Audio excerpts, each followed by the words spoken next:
Good morning बच्चों। आज हम गणित में कक्षा 6 में प्रश्नावली 5.7 करेंगे। चैप्टर का नाम है प्रारंभिक आकारों को समझना। तो शुरू करते हैं। क्वेश्चन नंबर 1 में लिखा है सत्य और असत्य बताना है। ट्रू के लिए टी लिखना है और फॉल्स के लिए एफ लिखना है। यह सत्य और असत्य लिखना है। पहला भाग है आयत का प्रत्येक कोण समकोण होता है। तो आयत का प्रत्येक कोण तो समकोण ही होता है। आयत होता है इस तरह से है, सबको पता है ये प्रत्येक कोण कितने का होता है, 90 डिग्री होता है। तो कैसा है ये? सत्य। कैसा है ये? सत्य। ए भाग सत्य है। अब दूसरा भाग है बी भाग में आयत की सम्मुख भुजाओं की लंबाई बराबर होती है।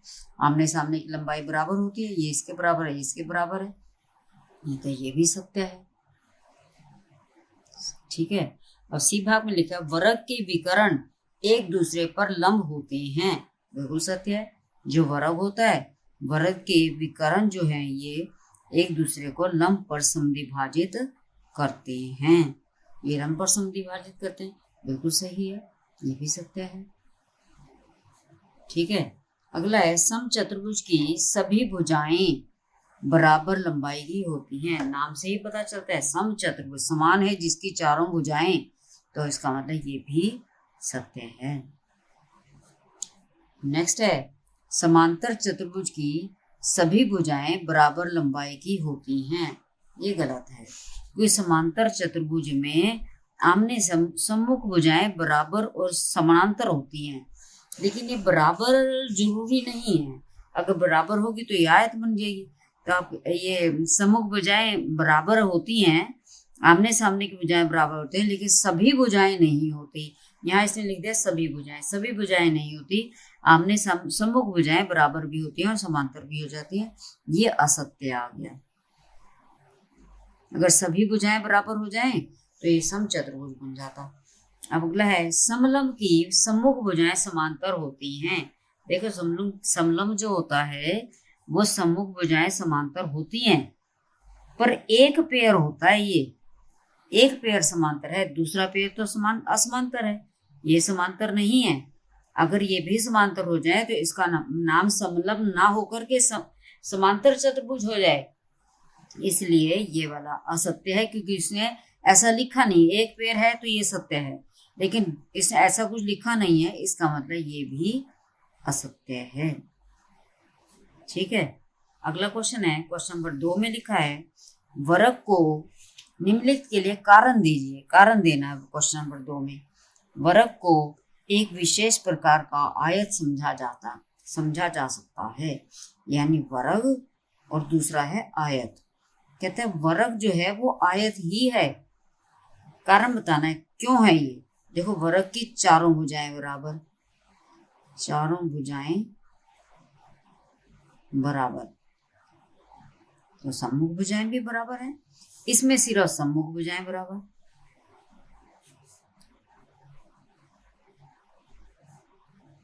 अब जो चारों बराबर हैं तो सम्मुख भी तो बराबर है, तो ये कंडीशन पूरी होगी। ठीक है। अब दूसरा है चारों कोण प्रत्येक कोण 90 डिग्री। प्रत्येक कोण 90 डिग्री। इसमें भी प्रत्येक कोण 90 डिग्री। तो इसकी कंडीशन पूरी तो कर रहा है। वर्ग जो है आयत की कंडीशन पूरी कर रहा है, लेकिन आयत वर्ग की कंडीशन पूरी नहीं कर रहा। आयत को वर्ग नहीं कहा जा सकता, लेकिन वर्ग को आयत कहा जा सकता है। ये विशेष प्रकार का आयत ही है। तो क्या लिखेंगे? हाँ, वर्ग वर्ग को एक विशेष प्रकार का आयत समझा जा सकता है। आयत समझा जा सकता है। क्यों कहा ऐसा? क्योंकि आयत को वर्ग नहीं समझ सकते, वर्ग समझा जा सकता है आयत। ठीक है। ये भाग था ए। अब क्वेश्चन नंबर 2 का बी भाग है। बी भाग में लिखा है, क्या लिखा है बी भाग में? आयत को एक विशेष प्रकार का समांतर चतुर्भुज समझा जा सकता है। इधर आयत है और इधर क्या है? समांतर चतुर्भुज। यानी कंडीशन इसकी पूरी हो जाए फिर हमारे पास समझा जा सकता है। कंडीशन अगर पूरी ना हो तो नहीं समझ सकते। देखो आयत में क्या है, सम्मुख भुजाएं बराबर है। नंबर 1 सम्मुख भुजाएं बराबर, सम्मुख भुजाएं और सम्मुख कोण भी बराबर है। ये प्रत्येक कोण 90 डिग्री का है ना, तो आपके सामने आमने सामने कोण 90 डिग्री के हैं, बराबर हैं। और सम्मुख भुजाएं समांतर भी हैं। सम्मुख भुजाएं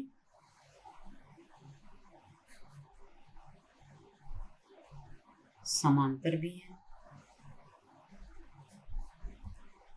अब इसमें क्या है, समांतर चतुर्भुज में क्या है, समांतर चतुर्भुज में सम्मुख भुजाएं समांतर हैं। सम्मुख भुजाएं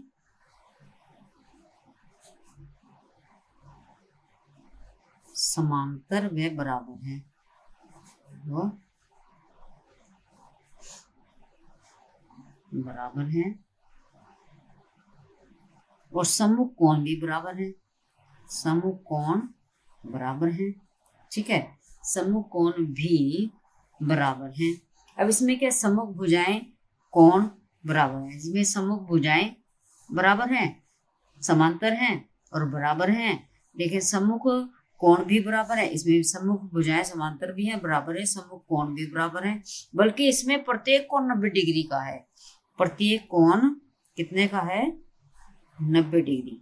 प्रत्येक कोण 90 डिग्री का है, इसमें नहीं है।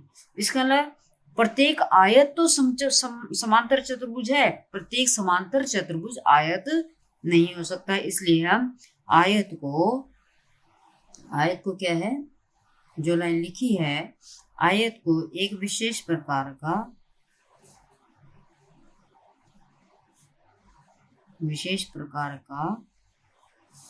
समांतर चतुर्भुज कहा जा सकता है।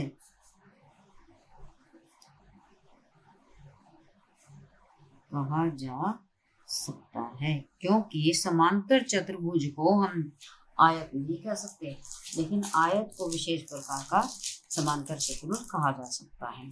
अब सी भाग है, सी भाग मिलेगा, वर्ग को एक विशेष प्रकार का समचतुर्भुज कहा जा सकता है। वर्ग को तो कहेंगे समचतुर्भुज क्या है, चारों भुजाएं बराबर, वर्ग में भी चारों भुजाएं बराबर है। वर्ग चारों भुजाएं बराबर, चारों भुजाएं बराबर। और समचतुर्भुज में क्या है, समचतुर्भुज में भी, समचतुर्भुज सारे गुण वर्ग में है, लेकिन वर्ग के सभी गुण समचतुर्भुज में नहीं है। चारों भुजाएं बराबर,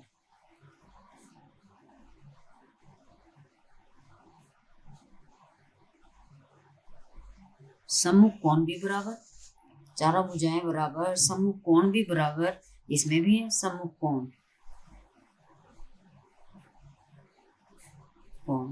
बराबर, इसमें भी सम्मुख कोण बराबर।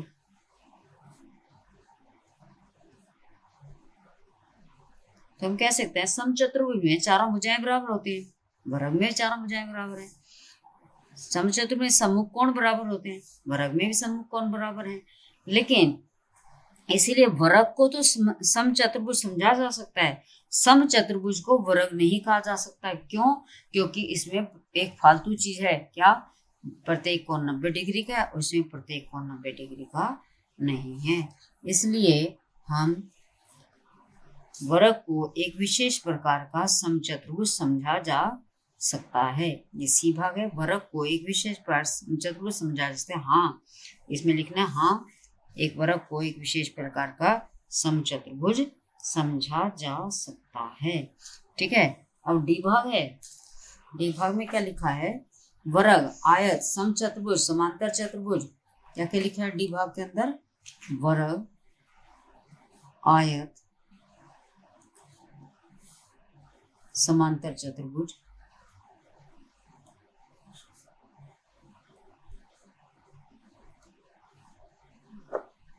समचतुर्भुज, एक बीच में क्या है, समचतुर्भुज,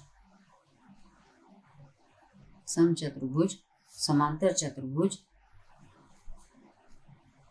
में से प्रत्येक एक चतुर्भुज भी है। इनका नाम ये प्रत्येक चतुर्भुज, ये तो कहने की बात ही नहीं, प्रत्येक चतुर्भुज है, क्योंकि सब में 4 भुजाएं हैं। वर्ग में 4 भुजाएं हैं, आयत में 4 भुजाएं हैं, समांतर चतुर्भुज में 4 भुजाएं हैं, सम चतुर्भुज में 4 भुजाएं हैं। नाम ही चतुर्भुज तब पड़ता है जब उसमें 4 भुजाएं होती हैं। तो 4 भुजाएं वाले चित्र को हम, आकृति को हम चतुर्भुज कहते हैं, इसलिए सब के सब चतुर्भुज हैं। हाँ, क्योंकि सभी की 4 भुजाएं हैं, सभी की 4 भुजाएं होती हैं। ठीक है, अब आपके पास है, नेक्स्ट है ई भाग में क्या लिखा है, वर्ग एक समांतर चतुर्भुज भी है। क्या लिखा है ई भाग में, वर्ग एक समांतर चतुर्भुज भी है। तो वर्ग एक समांतर चतुर्भुज, आमने सामने की भुजाएं बराबर होती हैं। वर्ग में समांतर चतुर्भुज, आमने सामने की भुजाएं बराबर होती हैं। ई भाग में लिखा हाँ, क्योंकि वर्ग में सम्मुख भुजाएं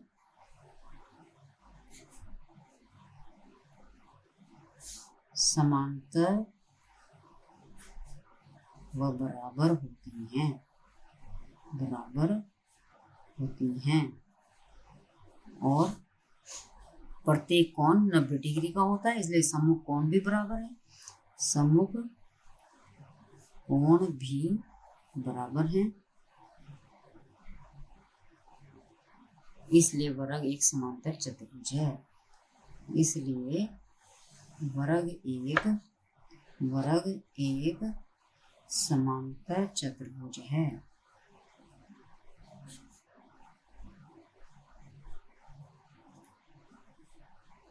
ठीक है, अब क्वेश्चन नंबर 3। क्वेश्चन नंबर 3 में क्या लिखा है, क्वेश्चन नंबर 3 में लिखा है एक बहुभुज सम होता है, एक बहुभुज, क्या लिखा है क्वेश्चन नंबर 3 में, कह रहे हैं कि एक बहुभुज सम होता है, यानी कि रेगुलर, यदि उसकी सभी भुजाएं बराबर हों और सभी कोण भी बराबर हों। क्या आप एक सम चतुर्भुज को पहचान कर सकते हैं? सम चतुर्भुज कौन सा होता है कि चारों भुजाएं बराबर, ये सॉरी 4 के बारे में बोल रहे हैं। सम बहुभुज सम होता है जिसकी सभी भुजाएं बराबर हों और सभी कोण बराबर हों। सम बहुभुज उसे ही कहते हैं जिसके चारों भुजाएं, चारों कोण बराबर हों। सॉरी, सम बहुभुज का मतलब है कोई भी बहुभुज, चाहे त्रिभुज हो, चतुर्भुज हो, इसकी भुजाएं भी बराबर हों और जिसके कोण भी बराबर हों, सभी के सभी, उसको हम सम बहुभुज कहते हैं। अब हमें देखना है क्या आप एक सम चतुर्भुज की पहचान कर सकते हैं। तो आप एक सम चतुर्भुज है, देखिए एक सम चतुर्भुज जो है हमारे पास कौन सा है, हाँ हम कर सकते हैं नाम। एक तो सम चतुर्भुज में चारों भुजाएं बराबर हैं लेकिन पूरे कोण बराबर नहीं है। कौन सा चतुर्भुज ऐसा है जिसमें कोण भी बराबर और भुजाएं भी बराबर है? वो तो सिर्फ एक वर्ग ही है। वर्ग ऐसा चतुर्भुज है, ऐसा सम चतुर्भुज है, सम चतुर्भुज चारों भुजाएं बराबर चतुर्भुज है जिसमें सभी कोण बराबर हैं 90 डिग्री के हैं, सभी कोण 90 डिग्री के बराबर हैं। लिखने की जरूरत नहीं है, सभी कोण बराबर हैं। हमारे इस क्वेश्चन में सभी कोण बराबर हैं बताएंगे, इससे पता चल जाएगा। सभी कोण 90 डिग्री के हैं। ठीक है, अब आपने यही 3 ही क्वेश्चन थे इस एक्सरसाइज में। आशा करती हूँ कि आपको 5.7 एक्सरसाइज समझ में आ गई होगी। धन्यवाद। अगर आपको मेरी वीडियो अच्छी लगे तो मेरी वीडियो को लाइक, शेयर और सब्सक्राइब करें।